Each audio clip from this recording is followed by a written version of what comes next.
James is enjoying another maple walnut ice cream cone with this. After finishing enjoying Hesiod. Yep. The Theogony. And yeah, he's going to talk about the books. And a few others.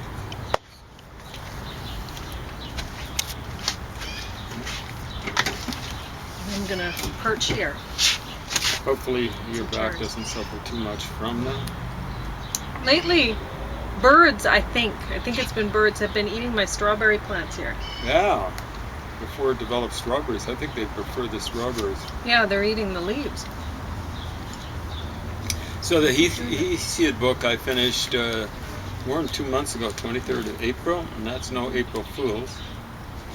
And Amo, Amas, Amat, and more I finished the 3rd of June, so more than a month ago. We haven't been doing many reviews for a long time. Podcast reviews. Politically correct, officially politically correct dictionary and handbook. Excuse me, I'm pretty sure I've reviewed before. I think I might have finished this up 3 times. I should have brought some out to talk about, because you're going to have to eat that ice cream quick. Exactly right. Because what had happened is I decided to put the ice cream in the fridge so that it wouldn't be so hard for me to... And so it's not that frozen. I'd better finish it up right anyway. Finished the 8th of June, 2022, and then refinished the 21st of June, 2022. This comes highly recommended. So in other words, in June I went through it twice, and I've actually started it a 3rd time. It's a wonderful resource for finding out how stupid the nattering, chattering classes are. But it's not just that. It has doublespeak from military, basically American military, and businesses as well. It's not hypocritical that way. And then here is a British Columbia road map and parks guide for free distribution only. So you don't have to pay money for it. I got it at the, well, I won't say where I got it from because it's a institution that helps mosquitoes out. Yeah. Okay, so the first one you'll go over is which?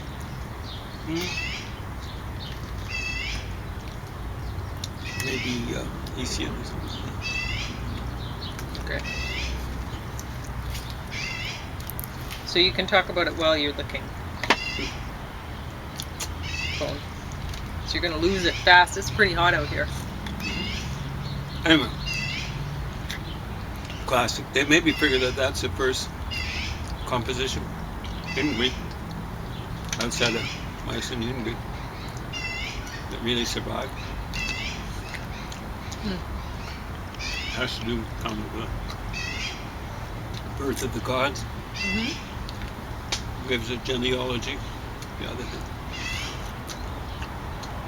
This translation, I think I've touched on this one before. We're not very good. No brown. Yeah, I actually touched on this before, but I'll repeat it. He leaves stuff out and puts it in footnotes. He's making his judgment as to what he figures is in the original, what's redundant. I don't care if it's redundant. You put it in the order and you get it. Just because he was big, Norman O'Brien was stuff that Jim Morrison liked. Doesn't mean he's got the right to go around. That's around with the text. Hesiod comes highly recommended, but this particular translation, usually this series, Macmillan Library of Liberal Arts recommend, but this particular one is one of the few, maybe the only one I can think of that I wouldn't recommend.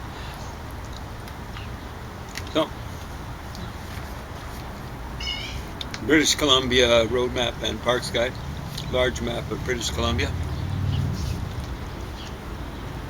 Focuses on the parks and road. Also on the rivers, if you're interested to see how they flow. And like the rivers in particular in BC are amazing. You know, where are they going? The Fraser River's heading northwest, and then also pulls a big turn, ends up going south, and almost makes it out of BC. I mean, where it pulls a turn is way up by Prince George, and then it turns back south-southwest and debouches basically just south of Vancouver.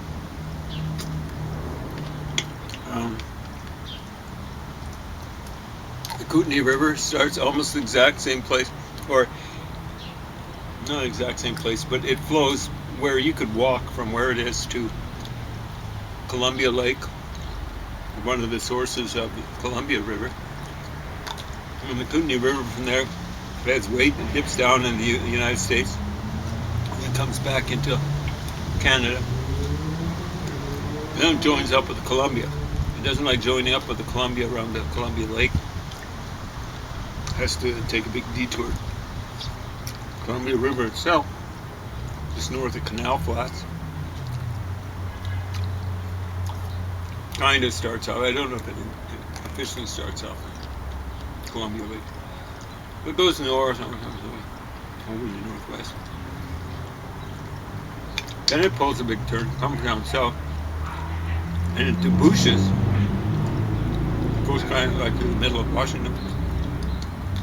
And debouches at the border, as I recall, between Oregon and Washington. So huge, weird turns and twists, and you can see them pretty clearly on this map if you're interested in it. If you're not, I recommend you get an interest in geography.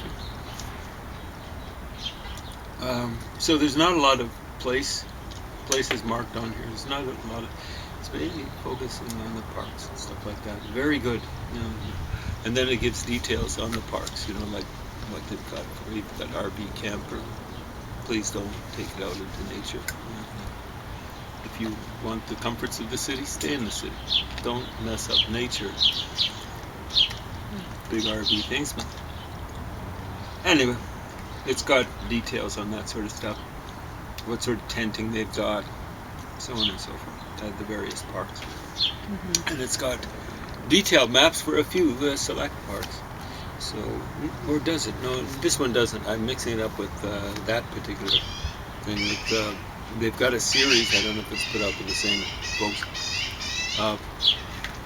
regional maps. So I was looking at the Kootenay, and this is just all of these. Now, the officially politically correct dictionary and handbook. Awesome. So here's a woman of none color here. It's labeled, right? Melanin. Both of these poor folks are melanin impoverished. Now understand, all this stuff is documented in here. It's been used as forms of abuse and things like that. A lookism survivor. You know, in other words, she's I guess supposed to be. She survived the idea of lookism. This guy's hair disadvantaged. I guess I am too. I just call myself bald. Optically challenged. I'm optically challenged. I should be using but they like using 2 words for one. Here's a non-human animal companion, otherwise known as a pet. Botanical companions. I guess they've got documentation that they use them. Processed tree carcasses, those are things made out of paper. Voiceless victim of speciesism. I mean, it's a corpse of a turkey. Call it that. Like,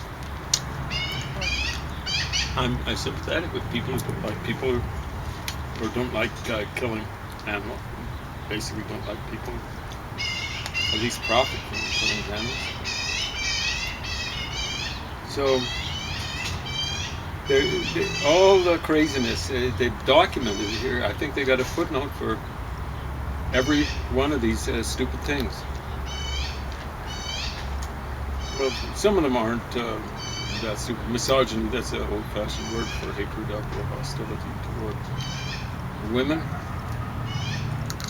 Metabolically different, someone suggested that. Of course, this is Berkeley. Not the Berkeley School of Music, which is, I think, located in the Boston area, but University of California, Berkeley rhetoric departments suggested replacement. So that's official, or semi-official. Metabolically different. What is that? That's dead. So I guess you're not supposed to call someone something dead. Metabolically different. Melanin impoverished, white. The term was inspired by Professor Leonard Jeffries of the City College of New York, who's written that white folks are deficient in melanin and thus are less biologically proficient than blacks. Well, that's a racially prejudiced. I'm not going to call it racist because, see, biologically proficient, that's just, it's generic. They're not very good when it comes to dealing with sunshine. But to say it's less biologically proficient, I'm going to call that racist. You see how he's saying he's making a totalizing statement about it. Mm-hmm. And understand, this guy's working out of a university. This thing was published, I think, 1992. 1992. Shameful. Because these idiots have gotten worse. This thing, if they came up with a issue, like a newer edition, it'd be new and expanded. Yeah. Not improved, though. Well, I mean, it would be improved in the sense of exposing this kind of garbage. But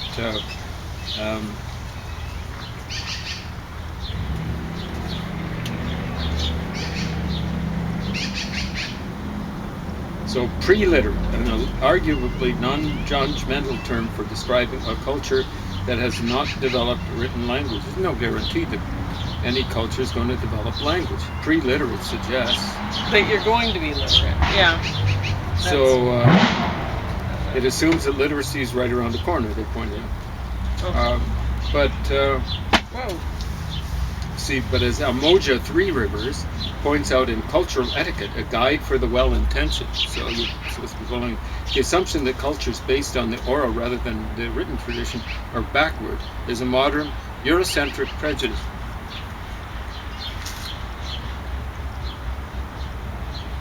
There's a document from ancient Egypt. Egypt is not in Europe. Where a scribe is telling his son, learn how to write, because you're going to be better off. That idea that literacy is better is not European, you stupid idiots. Look at the Brahmins in India. They tend to be the literate people.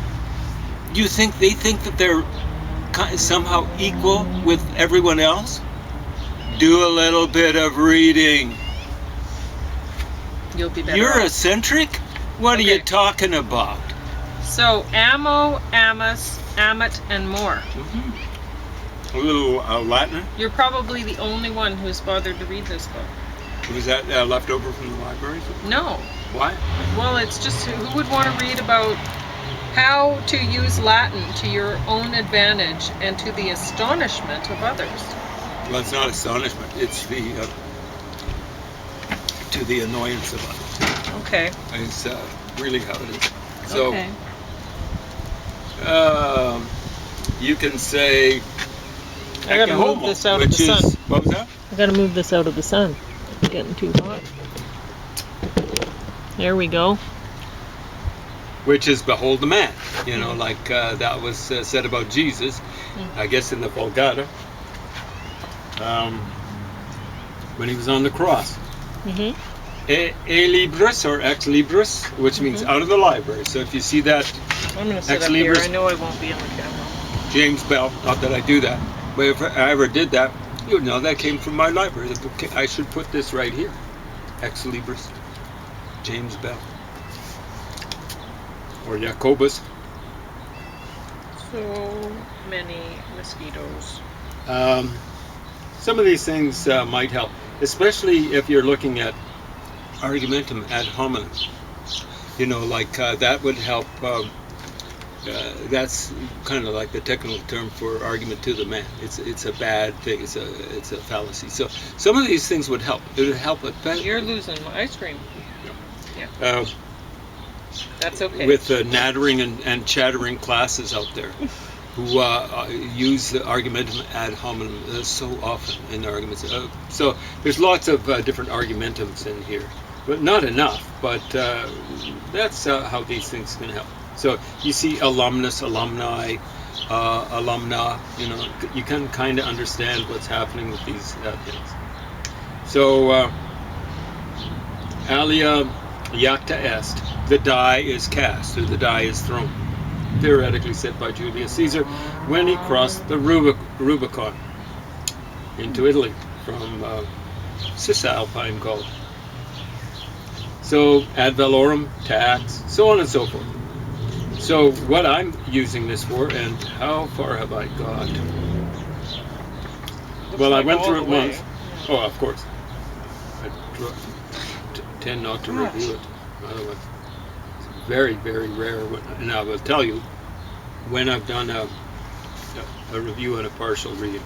The mosquitoes are bad here right now, but I've never experienced mosquitoes like Winnipeg, Manitoba, not Winnipeg exactly, but areas around when we were hiking.